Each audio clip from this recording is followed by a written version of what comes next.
Mage barabaraan kan mootummaa kee wajjin jecha galata kana yeroo sadii siif ni dhiyeessina. Uummanni hundumtuu hafuura sodaan ololchuudhaan si galateeffatu lubbuun hundumtuu kan sodaatu kan waaqeffatu lubbuun dhugumtootaa sin jabaattee kan jiraattu. Aboorri kan fide dhangalaaluudha hamaa kan nurraa attisee badiirraa fayyisee buufata jireenyaa kan nuuf taate fayyina barabaraa fi kan ittiin jirutti baqannaa kan nuuf taate. Warra galaanarra dhibbatan kan fayyiftu bakka gammoojjii warra jiran kennaa keetiin kan fayyiftu hidhaa jabaarra kan jiran wajjin kan jiraattu dhaagaarraa kan nu hifte.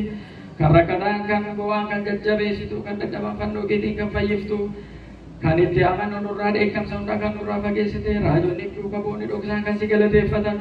yaa gooftaa si galateeffannaa siif galata dhiyeessina sitti amannee mootummaa keetti akka boqonnu fedhii kee hojjennee ajaja keetiin akka deemnu nu taasisi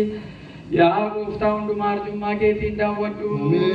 yaa gooftaa hundumaa arjummaa keetiin daawwadhu yaa gooftaa hundumaa arjummaa keetiin daawwadhu warra xixiqqaa warra gurguddaa bittoota soomaas tiksee soomaas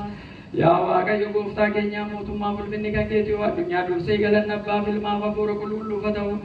arras yeroo hundumaa dhaloota amma dhaloota bara baraan kan hin raawwatamne